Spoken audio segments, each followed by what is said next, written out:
President-elect Trump is taking on another far-left propaganda rag disguised as a news outlet. It's being widely reported that the Trump team has just filed a lawsuit against the Des Moines Register newspaper and its now disgraced pollster and Seltzer for deliberate and intentional election interference. Now, the key here is that the weekend before the election, the Friday beforehand, the job numbers report was released, and they were horrific. The economy only added about 12,000 jobs for the month of October, when it was estimated that the Biden-Harris administration would have added upwards of 100,000 jobs. It was devastating economic news for this administration going into Election Day.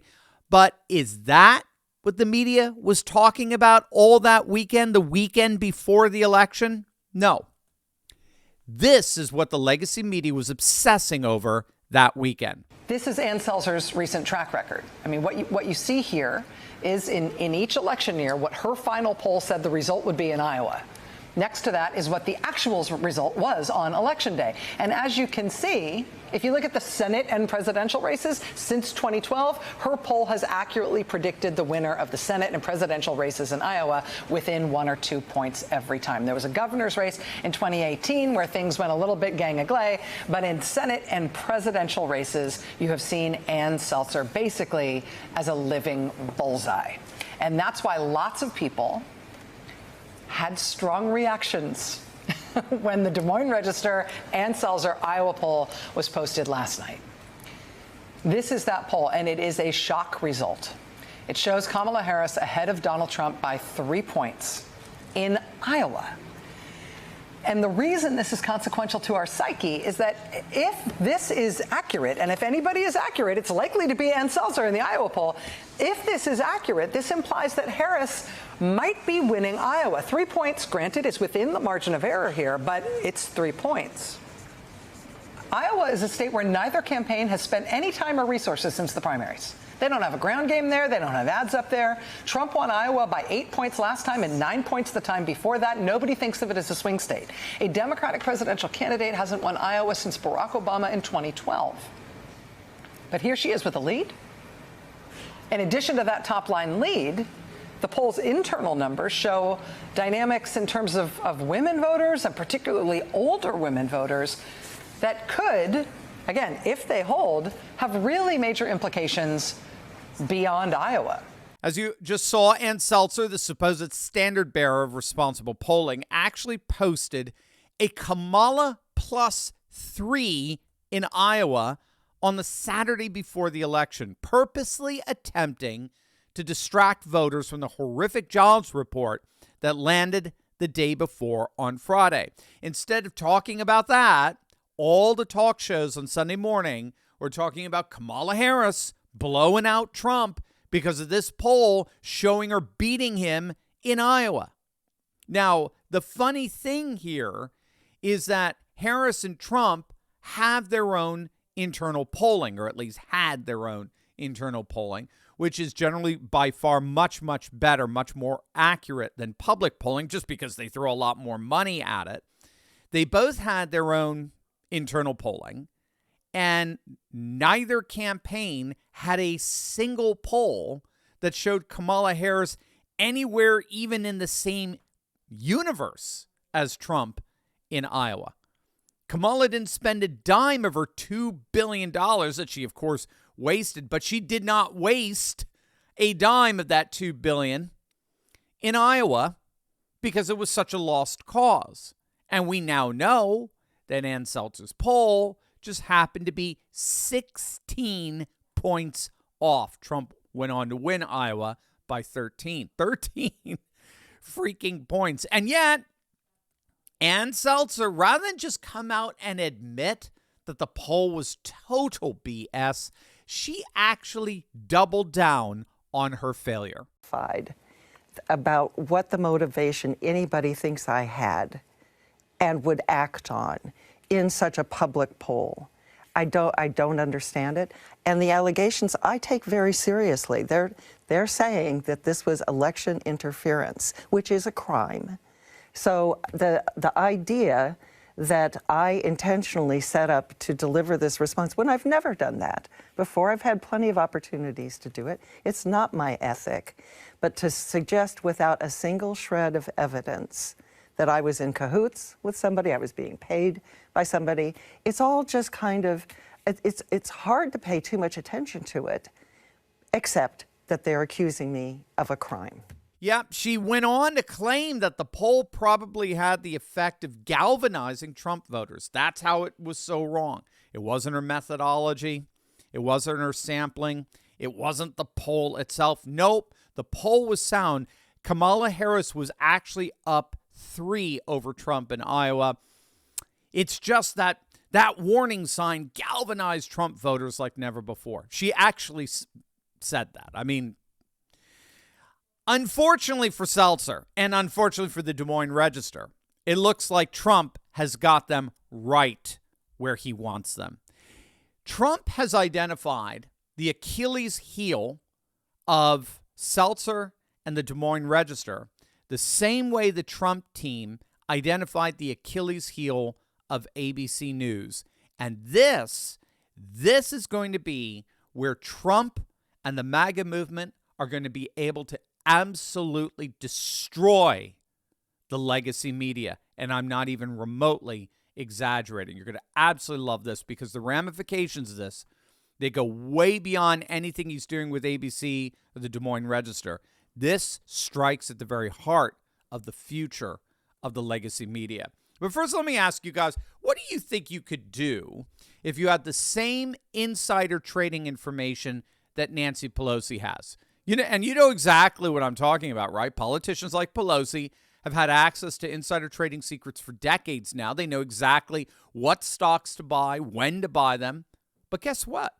You and I, we actually have access to that very same inside information. Thanks to a little-known SEC database, guess what? We can see what and when corporate CEOs are buying up in real time, and then we get to piggyback on their trades to gain the same advantage for ourselves. So, gang, that is why you've got to click on the link below and sign up for a free training with me and my good friend Ross Givens. It's this Thursday, December 19th, 3 p.m. Eastern. Ross is an insider trading expert whose recommendations have led to investment returns of over 200%. Some have actually hit as high as nearly 1,500%.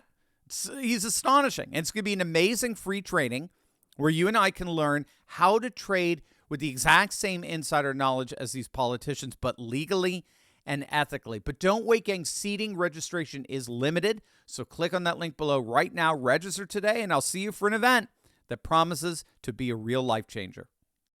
As you all know by now, ABC News is being forced to pay upwards of actually make that $16 million to President-elect Donald Trump's Presidential Library Fund to bail out their big-mouthed, repulsively woke anchor George Stephanopoulos for his outrageously false claim that Trump has been found liable for raping E. Jean Carroll, which of course is emphatically not true. So Trump sued ABC for defamation, and he got them to bend the knee. This is key. He got them to bend the knee through a very interesting legal strategy. The settlement came just before ABC and Stephanopoulos were to be called for depositions, which included making Stephanopoulos' emails and text messaging public. Now, that discovery was obviously going to prove extremely revealing and embarrassing in terms of how ABC News conducts itself behind closed doors. The clear, far-left, pro-Democrat bias and deliberate woke messaging would be exposed for everyone to see. That, gang, that is precisely the Achilles heel that Trump's team has identified in taking down the legacy media, with the next victim now being Ann Seltzer in the Des Moines Register. I think he's going for some low-hanging fruit here. You see, as part of the lawsuit, Trump's team, this is the Des Moines Register lawsuit, Trump's team is targeting an ex post from a Democrat account that leaked the Seltzer poll hours before it was publicly released, thus indicating that there was a coordinated effort between Seltzer and Democrat operatives. Now, this is exactly what our good friend Rich Barris over the People's Pundit, the single most accurate pollster of 2024, congratulations, Rich, well-deserved.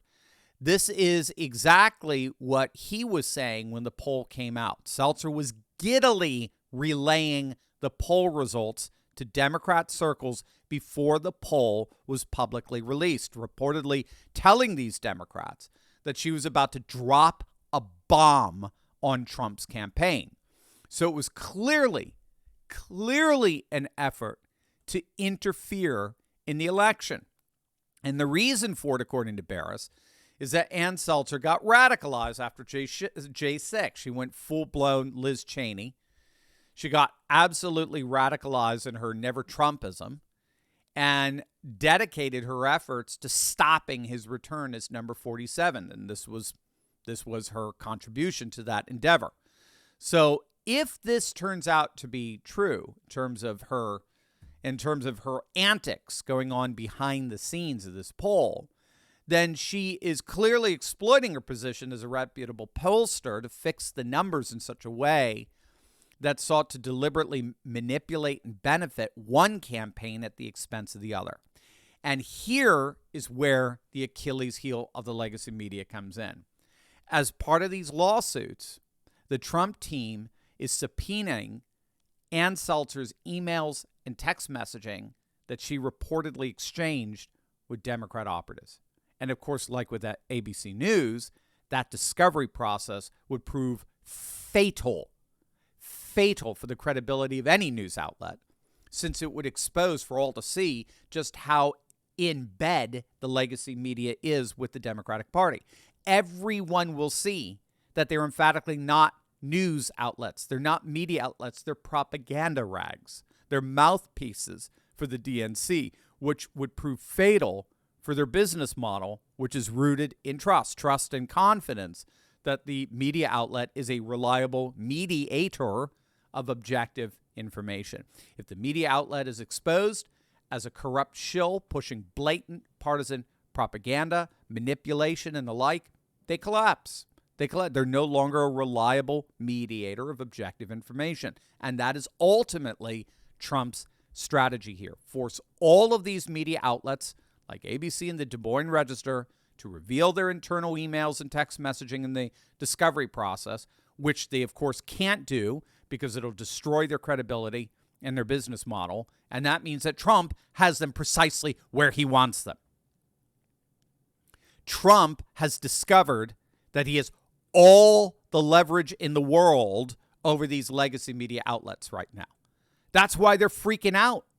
That's why they're freaking out that he's coming after them. It's because he is. He has all the leverage. And he has all the leverage precisely because they are so corrupt. They're so in bed with the Democrat Party, as Ann Seltzer clearly appears to have been. And if that's the case, if the Trump team continues to take down every single institution that tried to take him down in 2024, well then, nothing short of an American golden age really is beginning to dawn.